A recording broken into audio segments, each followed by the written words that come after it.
Unique achievers present करत आहेत संवाद लेखणीचा. या कार्यक्रमात तुम्हा सर्वांचं स्वागत आहे. डॉक्टर अनिकेत मयेकर हे BHMSc पदवी घेतलेले डॉक्टर आहेत आणि रत्नागिरीतील हरची या गावात त्यांचं स्वतःचं क्लिनिक असून मुंबईमध्ये नवी मुंबईमध्ये ते व्हिजिटिंग डॉक्टर म्हणूनही सेवा देतात. स्वागत आहे संवाद लेखणीच्या या कार्यक्रमात. धन्यवाद. तर हे आहेत डॉक्टर अनिकेत मयेकर. त्यांच्या नावात एक वैशिष्ट्य आहे ते आपण त्यांच्याकडूनच जाणून घेऊया. तुमचं पहिलं पूर्ण नाव सांगा. माझं पूर्ण नाव अनिकेत अंजनी आनंदकुमार मयेकर. माझ्या आईचं नाव अंजनी आणि बाबांचं नाव आनंदकुमार. हा, हेच मला वैशिष्ट्य घ्यायचं होतं की आपण नेहमी बाबांचं नाव वडिलांचं नाव लावतो, पण डॉक्टरांचं कृतज्ञता आहे किंवा आईप्रती जी माया आहे वात्सल्य आहे ते त्यांनी नावातूनच दर्शवलेलं आहे आणि पूर्ण नाव ते लावतात. त्यासाठी त्यांचं मला विशेष कौतुक वाटतंय की डॉक्टर असूनही आईप्रती असलेली त्यांची वात्सल्याची भावना असं मी म्हणेन. तर याच्यातूनच तुम्ही लोकांना एक प्रकारचं पॉझिटिव्ह हे देता आणि आईबद्दलची माया तुमची कायमची स्मरणात लोकांच्या राहील असं वाटतं मला. तर सर्वप्रथम मी विचारते की स्टेटोस्कोप हे नाव तुम्हाला पुस्तकासाठी कसं सुचलं किंवा त्याचा प्रवास कसा होता?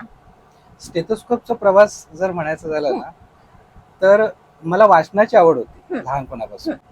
वाचनाची आवड कशी होती की माझी आई खूप वाचक, वडील पण वाचक, शेतकरी होते कुटुंबातले, तरी ते खूप वाचन करायचे आणि ते मी लहानपणापासून पाहत होतो की वाचतायत. जरी शेतीत दिवसभर शेतीत काम करतायत, संध्याकाळी शेतीतून 7:30 वाजता आल्यानंतर 8 ते 10 वाजेपर्यंत हे लोक वाचत बसायचे.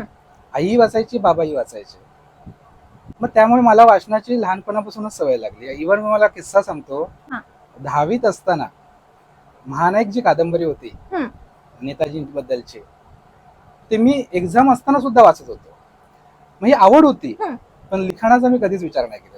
मी लिहू शकतो, निबंध लिहायचो. हा काय परीक्षेपुरती फक्त लिखाण होतं, परंतु लिहिणे कधीच वाटलं नव्हतं. फेसबुक जसं एक सोशल मीडियाचा प्लॅटफॉर्म उपलब्ध झाला तसा काही ना काही लिहून आम्ही टाकायचो. कधी राजकीय असेल, कधी सामाजिक असेल, असं काही. तर एक लेख मी माझ्या आयसू मधल्या एक्सपिरियन्स बद्दल टाकला, जो माझ्या बुक्स मधला थंडावलेला चहा नावाचा जो लेख आहे. ती जी नावं आहेत ना ती सगळी खरी आहे.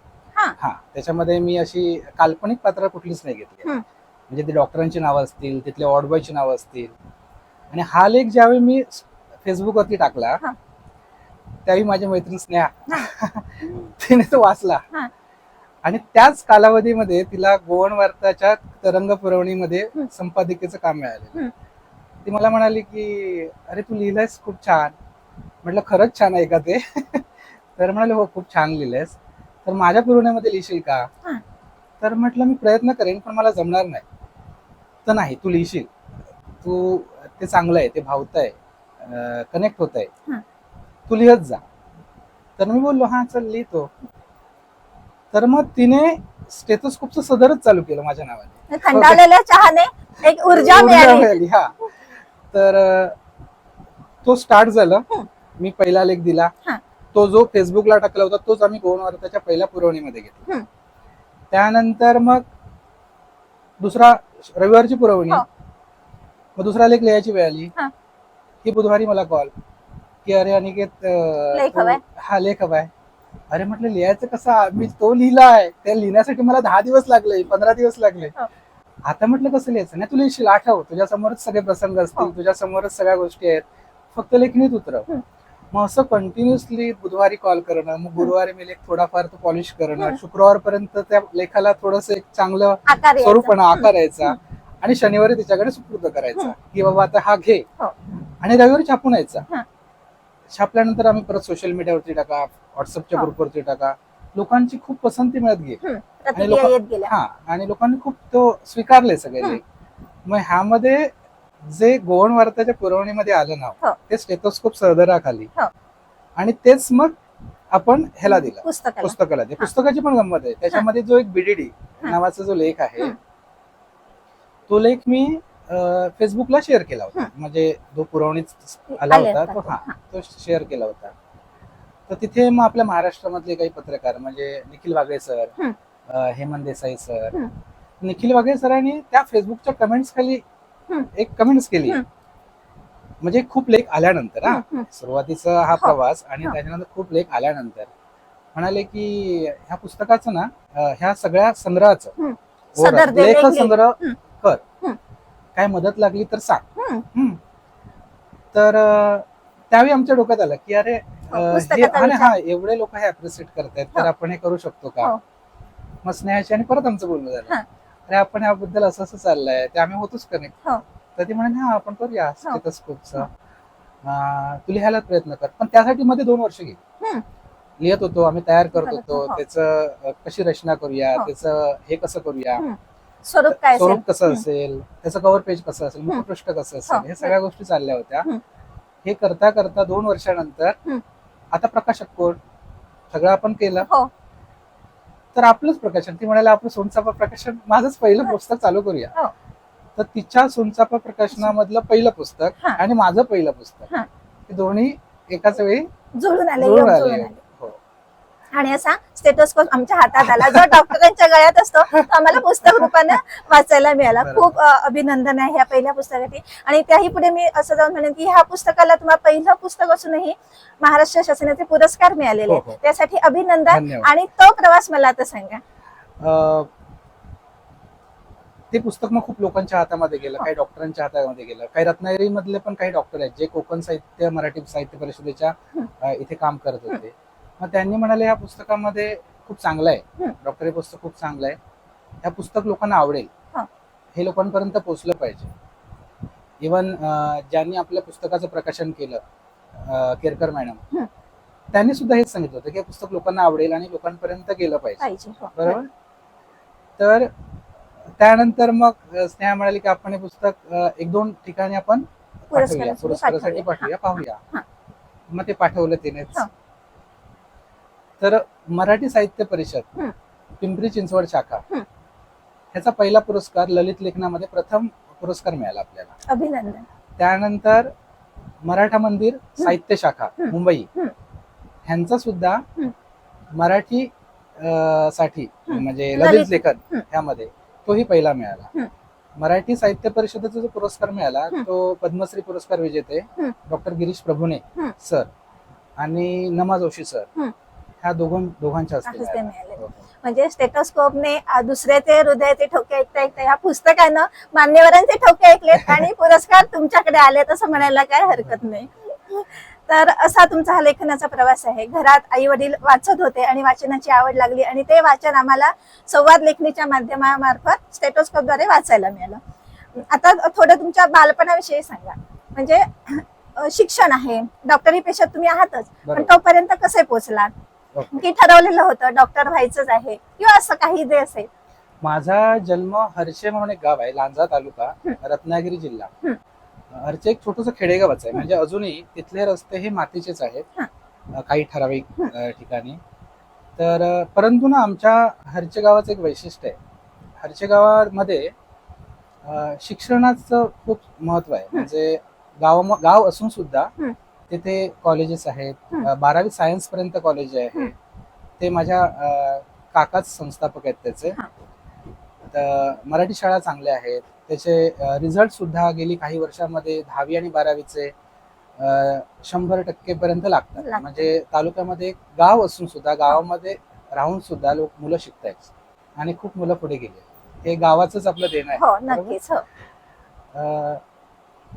लहानपणाचं म्हणायला गेलं तर माझे आई वडील शेतकरी. लहानपणापासून त्यांचे कष्ट मी पाहत होतो, त्यांच्याबरोबर मी थोडेफार जमतील तेवढे कष्ट केले, हातभार लावला. कष्ट केले म्हणजे त्यांच्या एवढे आपण नाही करू शकत, आई वडील आहे पण त्यांच्या ह्याच्यात हातभार लावला जमेल तसा. आणि त्यांनी मला खूप शिक्षणासाठी मदत केली. की कधी जे म्हणतात ना आई वडिलांचा आपण ऋणी असतो, तर ते तसंच आहे. त्यांनी कष्ट करून आपल्याला शिकवलं. गावामध्ये शिकलो, कॉलेजला ऍडमिशन घेतलं, मेडिकल कॉलेजमध्ये वेंगुर्ला मेडिकल कॉलेजमध्ये माझं शिक्षण झालं. तिथून नंतर मग मुंबईमध्ये माझा पुढचा प्रवास झाला, जो प्रवास वेगवेगळ्या हॉस्पिटल्समध्ये 3-4 हॉस्पिटलचे मी ऍज अ आयसीयू एमओशिप म्हणून काम केलं. आता तुम्ही डॉक्टरची ही पदवी घेतली ती आयुर्वेदिक आहे, ॲलोपॅथिक आहे? मी होमिओपॅथिक प्रॅक्टिशनर केलं. त्याच्यानंतर इमर्जन्सी फील्डमध्ये जास्त वर्क केलं. त्याच्यानंतर अल्टरनेटिव्ह पॅथीमध्ये जास्तीत जास्त सखोल अभ्यास करण्याचा प्रयत्न केला.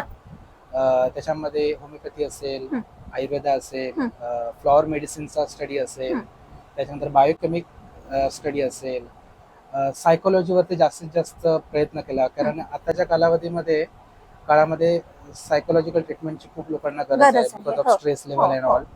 बदलती जीवनशैली जीवनशैली हो. बदलली आहे, लोकांच्या अपेक्षा खूप वाढल्या आहेत, वाढलेले आहेत. त्यामुळे खूप डिस्टर्ब आहेत लोक. तर त्यामुळे त्याच्यावरती जास्त भर दिला आणि हॉस्पिटल्समध्ये वेगवेगळ्या काम केलं आणि तेच अजूनही चालू आहे. आणि मी दुसरा प्रवास म्हणजे मी जी प्रॅक्टिस करतो आहे ते अजूनही मी गावामध्ये करतो. मुंबईला 10 दिवस जातो मी, 2 हॉस्पिटलला ऍज अ कन्सल्टिंग म्हणून काम करतो, ते पण माझ्या अल्टरनेटिव्हपॅथीमध्येच. आणि गावी सुद्धा मी हरचे या गावीच अजून सेवा देतोय.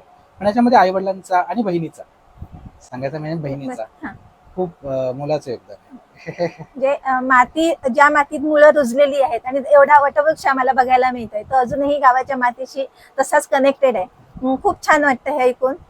आजच्या तरुण पिढीसाठी हे नक्कीच त्यांनी लक्षात ठेवावं की किती आपण उंच भरारी घेतली तरी नक्कीच जिथे आपण लहानाचे मोठं झाले ते लक्षात ठेवून त्याच्याकडे परत यावं. हे सगळं झालं, स्टेटोस्कोप विषयी आपण आता बोललेलेच आहोत. तुमचा डॉक्टर म्हटल्यानंतर परत मुंबईला जाता, गावात क्लिनिक चालवता, तर खूप बिझी म्हणतात, व्यस्त दिवस जातो. आणि पेशंट म्हटल्यानंतर एवढे वेगवेगळे पेशंट येतात की स्वतःला विचार करायला वेळ मिळत नाही. तर असं हे लेखन करणं तुम्ही वेळ कसा काढता किंवा कसं मॅनेज करता? तेच मगाशी बोललो तसं. स्नेहाने खूप सपोर्ट केला की तू लिहू शकतोस. ते सांगावं का लागतंय, कारण मी लिहिणारा नव्हतो, मी वाचणार होतो. तेच मला तेच म्हणायचंय की डॉक्टर म्हटल्यानंतर एवढं सृजनशील, म्हणजे मी पुस्तक वाचलेलं आहे, ते पुस्तक खूप छान झालेलं आहे. आपण प्रेक्षकांना दाखवूया. हे पुस्तक आहे स्टेटोस्कोप म्हणून, आणि एवढं छान आहे. त्याचं प्रिंटिंग असेल, बाइंडिंग असेल, सगळंच खूप छान आहे. नक्कीच वाचावं. तर एवढं सृजनशील लेखन तुमच्या हातून घडलं, तर त्याविषयी मला थोडं जाणून घ्यायचंय. स्नेहा आहेच मदतीला, पण मनात कुठेतरी तो झरा असावा लागतो, मग त्याला वाहतं पाणी मिळतं. बरोबर. तर ते कसं? जे मी काय हा प्रोफेशन स्वीकारलं होतं ते खूप मनापासून स्वीकारलं होतं. त्याच्यामध्ये मी ओतून काम करायचं ठरवलं होतं की काम करायचं असेल तर मनापासून करावं, ते कोणतंही असावं. तर ज्यावेळी मी प्रॅक्टिस करायला सुरुवात केली, गावात राहणार होतो, म्हणजे गावातल्या लोकांची मनं माहिती होती. शहरात राहिलो, शहरातल्या लोकांची मनं कळली. प्रत्येक व्यक्ती हा वेगवेगळ्या पद्धतीने आपल्या समोर येत असतो. तो नुसता आजार घेऊन येत नाही, त्याच्या मागे भावना असतात. तर त्या नुसत्या पेशंटच्या भावना नसतात, त्याच्याबरोबर त्यांच्या नातेवाईकांच्या भावना असतात, त्यांच्या आजूबाजूच्या मित्रपरिवारांच्या भावना असतात. पेशंट म्हणून जेव्हा आपल्या समोर येतो, तो काय खुशीने तर येणार नाही, त्याच्यामध्ये दुःख असणार आहे. मग दुःख ती परत वेगवेगळी असतात. डॉक्टरांकडे जाणं तर त्याला मानसिक वेदना असतील, शारीरिक वेदना असतील, काही लोकांकडे तर आर्थिक वेदना सुद्धा असतात की कसं करू शकतो मी, बरोबर आहे ना. आणि हे मी ज्या कुटुंबातून आलो होतो, मी सगळ्या गोष्टी मी स्वतः पहिल्या अनुभवल्या होत्या. ह्या गोष्टी असतात. आपण सुद्धा डॉक्टर होण्याच्या आधी ऍज अ पेशंट म्हणून डॉक्टरांकडे जात होतो. प्रत्येकाला प्रॉब्लेम, अरे एवढ्या हॉस्पिटलमध्ये जायचं तर खिशात तेवढे पैसे आहेत का, ही गोष्ट नाकारू शकत नाही ना. प्रत्येक गोष्टी कुठे ना कुठे ना मनाला कनेक्ट करत होते. आणि तेच मना मी पेशंट मध्ये बघायला लागलो. पेशंट आल्यानंतर तो आजार दुसऱ्यांदा बघायचा, सेकंड ह्याला बघायचा, पण पहिला पेशंटच्या इतर गोष्टी बघायचं. कसं आहे, त्याच्या भावना काय, त्याच्या नातेवाईकांच्या भावना काय, कुठच्या परिस्थितीतून आलेला आहे. आणि ना ते नकळतपणे माझ्या डोक्यात ना राहायचं. ज्यावेळी आम्ही लिहायचं ठरवलं तर ह्याच गोष्टी होत्या. मी त्याच्यामध्ये एकही जी गोष्ट आहे ना ती खोटी नाही, सत्य घटनावर आधारित असं म्हणतो आपण. फक्त मी पात्र बदलली, नावं बदलली, कदाचित त्यांचं जेंडर पण बदललं, म्हणजे जिथे पुरुष आहे तिथे स्त्री केलं, कारण कोणाच्या भावना दुखवू नये. बरोबर. तर त्याच घटना मी ललित लेखनामध्ये मांडायचा प्रयत्न केला, जेवढा जमेल तेवढा. नाही, खूप छान झालेला, मला माहिती नाही, खूप छान झालेला. एवढे 2 पुरस्कार मिळाले म्हणजे नक्कीच जमलेला आहे. बरोबर. तर ते लिहायचा प्रयत्न केला, ते लिहत गेलो, तर त्याच भावना आहेत, मी त्याच लिहिल्यात. आणि मग लिहायचं कधी, तर हे जे दिवसभर असायचं डोक्यामध्ये, ते मग मी प्रवास करताना, मुंबई टू रत्नागिरी ट्रॅव्हलिंग करताना नकळतपणे डोक्यामध्ये ते विचार करायचे आणि नंतर मग नोटपॅड वरती ते लिहून काढायचं. हे असंच सगळं आकाराला आलंय. नाही, खूप छान आहे. स्टेटोस्कोप नक्की वाचक वाचतील. आणि संवाद लेखनीच्या मध्ये आम्ही हे पहिलं पुस्तक 2 पुरस्कार मिळालेलं आहे ते घेतलेलं आहे. आणि हा सगळा जो प्रवास आहे तो खूप आनंददायी असेल. आणि त्याची ती स्नेहाची जी मदत आहे. पण याच्यानंतर तुमची अनेक पुस्तकं यावी. ह्या पुस्तक वाचल्यानंतर ललित लेखातून कुठेतरी कादंबरीचा उगम आहे असं मला वाटतं. तर त्याकडे तुम्ही नक्की बघावं असं वाटतंय मला. आणि एक छान कादंबरी आकाराला येईल. आणि आजूबाजूचं वातावरण आहे म्हणजे रोजच्या तुमच्या निरीक्षणातून तुम्हाला पात्र मिळतायतच. फक्त त्याच्यावर तुम्ही वेळ काढून आणि एवढं छान सृजनात्मक लेखन केलंय तर नक्कीच लिहाल. आणि अशी अनेक पुस्तके येतील. त्यासाठी मी तुम्हाला शुभेच्छा देते. या कार्यक्रमात पुढे जाताना मी एक विचारेन की हे जर पुस्तक वाचलं मी त्यावेळी तुमची लेखनाची एक शैली आहे ती वेगळी वाटते. म्हणजे नवीन लेखक असून सुद्धा असं खूप 5-6 पुस्तकं आलेली आहेत आणि ती डेव्हलप झाली आहे. सुरुवातीची आहे अशी वाटत नाही, एक वेगळी आहे. तर त्या लेखन शैलीबद्दल एक थोडंसं सांगा. हे तुम्ही कशी विकसित केली? हा प्रश्न जो आहे ना हा मला खूप जणांनी विचारलं तुमची अजून पुस्तकं आहेत का? तर त्यांना म्हणतो नाही रे बाबा माझं हे पहिलंच पुस्तक आहे. आणि लेखन शैली असं काही नाही, फ्लो मध्ये आलेल्या सगळ्या गोष्टी आहेत. जे समोर दिसत होतं तेच लिहिण्याचा प्रयत्न केला. लिहिताना काळजी घेतली थोडीशी, ती घेत होतो कारण हे डायरेक्ट पुस्तक नाही आहे. हे पहिल्यांदा न्यूजपेपर मध्ये वार्तामध्ये पुरवण्यामध्ये आलं. त्याच्यामुळे मी काळजी घ्यायचो की ह्याच्यामध्ये कोणाच्या भावना दुखावल्या नाही पाहिजे. एकाच दुसऱ्या पॅथीवरती, पॅथी टू पॅथी, कारण मेडिकल फील्ड मध्ये वेगवेगळ्या पॅथी आहेत. प्रत्येकाचा अभ्यास शास्त्र वेगवेगळं आहे.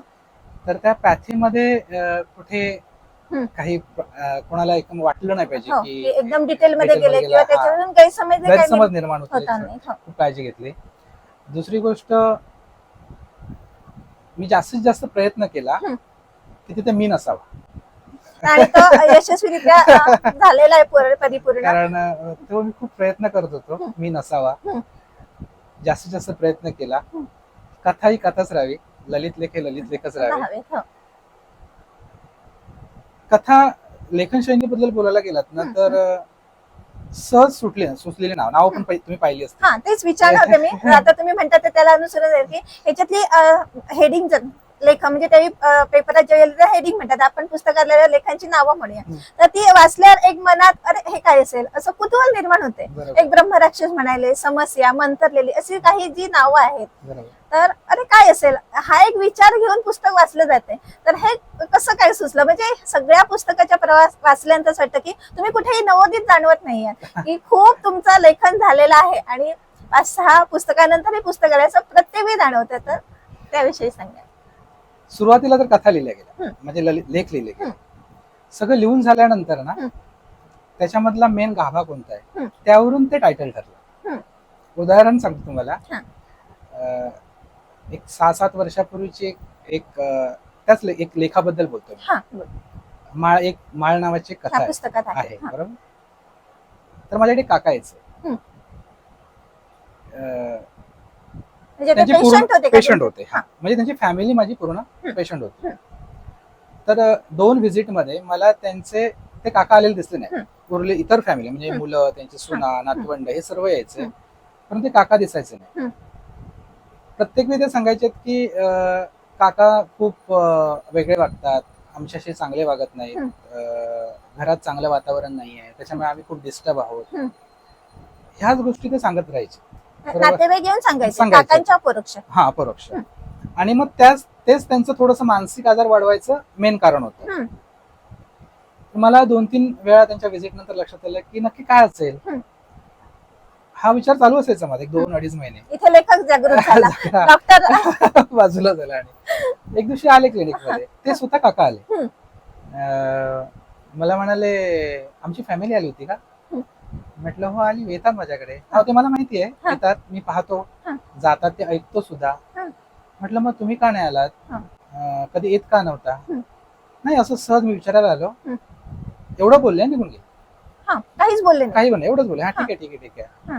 4 दिवसांनी परत आले. मला म्हणतात डॉक्टर फॅमिली येऊन गेली माझी, सगळे मुलं पण आले होते, मुलगा आला होता. म्हटलं हो आले होते. चांगली नाही हो माझी फॅमिली. म्हटलं हो. म्हटलं असं का? कारण काका दिसायला खूप छान दिसत होते, अगदी शर्टावरच इस्त्री सुद्धा त्यांची विस्कटलेली हल्ली नव्हती. हल्ली हा. नव्हती. तर म्हटलं का असं का नाही. फॅमिली येऊन भेटून जायची हा आणि हा असं काकांनी असं असं कसं का बोलणं. बोलताय, हा, बरोबर आहे. हा. तर नाही म्हणाले ती फॅमिली नाही मला चांगली नाही करत, हं. काहीतरी ना ते निगेटिव्ह एनर्जी माझ्यावरती करतात. हं. म्हटलं असं का वाटतं तुम्हाला? हं. नाही असंच आहे. हं. मग मला थोडस जाणवलं की हे नॉर्मल नाहीये. हं. मग मी त्यांना त्यांच्या फॅमिलीला फोन करून बोलून घेतलं. म्हटलं हे असं असं आहे नक्की काय हं. काय प्रकार आहे. हं. नाही ते काका सकाळी उठतात, लवकर पूजा करतात, त्यांना सगळं साफ लागतं, स्वच्छ लागतं. ते बाहेर घरातलं जेवायला मागत नाही. त्यांना असं वाटतं की आम्ही त्यांच्या जेवणामध्ये काहीतरी विष टाकू आणि त्यांना मारून टाकू. तर हे सगळ्या गोष्टी ते मला सांगत होते. हो. तर मग 2 दिवसांनी परत काका आले, हा. परत माझ्या हा. क्लिनिकला. तर त्यावेळी ते ना देवाची भांडीच घेऊन आले, हा. मला दाखवली, एक एक भांडी पिशवीतून काढताय. काढून दाखवताय. हा. डॉक्टर हे बघा माझ्या ह्या भांड्यांवरती ना हे हा. डाग पडलेले दिसतात का? हा. तर त्यावेळी मी समजलो हो. की हे काहीतरी हे वेगळं. ॲबनॉर्मल आहे. म्हटलं हे मानसिक आजार हो. फॅमिली नाहीये, हो. तर हे काका आहेत हो. आणि काकांमुळे आता सगळ्यांना उरलेले मानसिक आजार होऊ होऊ शकतात असं हो, झालंय. हो, हो. तर मग मी त्यांच्याशी बोलायला सुरुवात केली, त्यांना त्यांच्या मध्ये जाऊन बोलायला सुरुवात केली. त्यांना आहे तसं हा हो आहे, खरंच आहे, असंच आहे, असू शकतं तुमच्यावरती, म्हणजे त्यांच्या कलाने घ्यायला सुरुवात केली. जसं मी त्यांच्या कलाने बोलायला सुरुवात केली तसे ते माझ्याशी मोकळेपणाने बोलायला लागले. हो. मग ते माझ्याकडे त्यांना विश्वास भेटला की हा डॉक्टर ही व्यक्ती ऐकताय कोणतरी. ऐकतंय, आपलं ऐकतंय. आणि खूप महत्वाची हो, गोष्ट हो, आहे, हो. पेशंटचं ऐकलं पाहिजे, हो. बरोबर. तर जसं मी त्यांच्याशी बोलायला लागलो तसं ते माझ्याशी बोलायला लागले. हे बघा हे माझ्याशी हे करतायत, म्हणजे थोडक्यात काय कोकणातल्या भाषेमध्ये माझ्याशी करणी करतायत, बरोबर आहे. असलेल्या गोष्टी हा इज डिल्युजन्स हो, लेवलला हो, ते पोहोचले. हो. डिल्युजन्स आहेत हो, ते, हो. बरोबर. हो. तर मग मी त्या डिल्युजन्स मध्ये पेशंट्स आहे, मग सगळं मी कन्फर्म करायला सुरुवात केलं. एका सायकॅट्रिकचा सल्ला घेतला आणि ते कन्फर्म केलं की हे सिझोफ्रेनिक पेशंट आहे. मग त्यांना ऍज अ सिझोफ्रेनिया म्हणून मी आणि एक मानसोपचार तज्ञ दोघांनी मिळून आम्ही सेशन त्यांच्याशी बोलायला सुरुवात केली. त्यांच्याशी गप्पा मारत मारत त्यांना मी चेंज करण्याचा प्रयत्न केला. मेडिकेशनचा वापर केला, नुसतं अल्टरनेटिव्ह पॅथी मधलं नव्हे तर ॲलोपॅथी मधलं त्यांच्या औषधांचा वापर केला आणि एकत्रित अभ्यास त्यांचा करत करत आम्ही त्यांना 3 वर्ष मी त्यांच्यावरती काम केलं. 3 वर्ष एका पेशंटवरती. 3 वर्षानंतर ते पेशंट बरे झाले. पेशंट परत फॅमिलीमध्ये राहायला परत आले. त्यानंतर अचानक मला आले की मी डॉक्टर फिरायला जातोय. म्हटलं जाऊ ना, म्हटलं या जाऊन. तर ते गेले कुठे? बद्रीनाथ, बरोबर. मग बद्रीनाथ वरून येताना त्यांनी मला स्फटिकाची माळ घेऊन आली. डॉक्टर ही तुमच्यासाठी मी माळ घेऊन आलोय. तर ती माळ म्हणजे तो आपला लेख.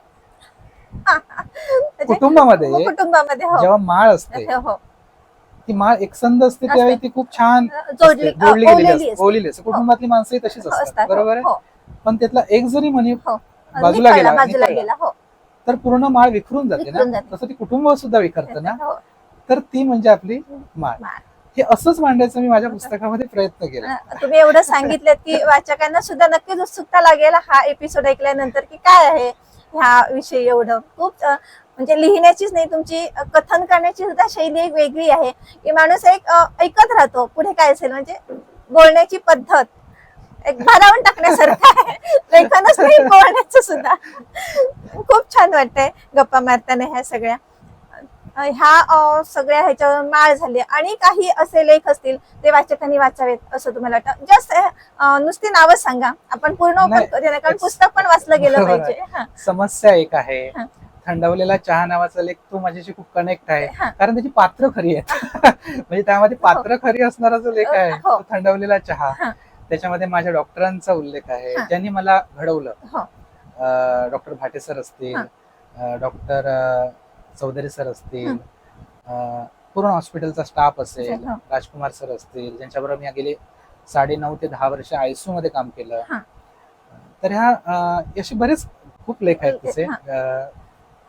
अर्थात प्रत्येक लेख तुम्हाला आपल्यासा वाटणारच आपल्यासाच वाटणार. आपलं हे लेखन असल्यामुळे, बरोबर. पण एक वाचकांनी आवर्जून म्हणजे त्याच्यात डावं उजवं असतच नाही तरी बरोबर. अगदी जवळ जाणार असा मला तो माळ एक खूप कनेक्ट करतो.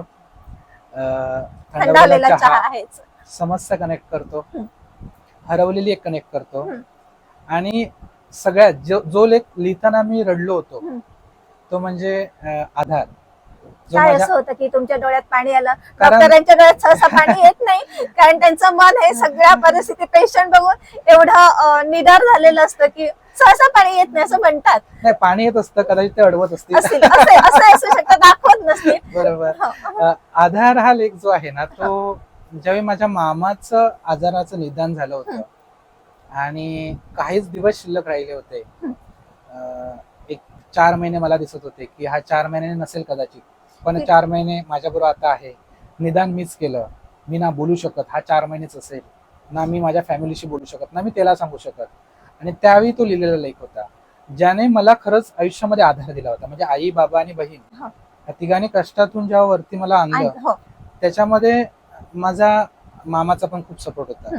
आणि तो जेव्हा लिहिताना लेख लिहिला तो त्याच्या आजारपणाच्या कालावधीत लिहिला. आणि त्यावेळी मी तो 5 मिनिटातच लिहिला असेल आणि दिला की हा घे म्हणून. पण त्यावेळी जेव्हा त्या नोटपॅडवरती मी टाईप करत होतो त्यावेळी माझे सगळे अश्रू आहेत ना त्या मोबाईलवरती पडत होते. म्हणजे मन तुमचं मोकळं होत होतं, एक कोणा घुसमट जी होत होती ती दूर होत होती आणि कुठेतरी आपण व्यक्त झालं याचं समाधानही होत होतं. शेवटी कुठच्याही क्षेत्रात असं आपल्याला आपलं मन मोकळं करता आलं पाहिजे, तरच आपण दुसरं चॅलेंजिंग स्वीकारू शकतो. आणि डॉक्टर म्हटल्यानंतर तुम्हाला ह्याची खूप गरज असते की पेशंट समोर आपण बोलू शकतो. काही पेशंटचे असे असतात की आपण नकळत कनेक्ट होतो त्यांच्या परिस्थितीशी, एखाद्या आजाराशी, आणि आपले नातेवाईक आपल्याला आठवायला लागतात, पण आपण ते बोलू शकत नाही.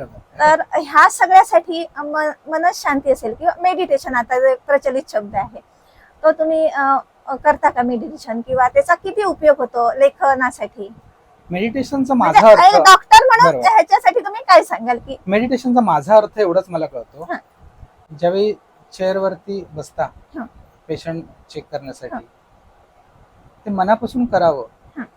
मनातून ती भावना आली पाहिजे की माझा पेशंट बरा झाला पाहिजे, माझा रुग्ण बरा झाला पाहिजे.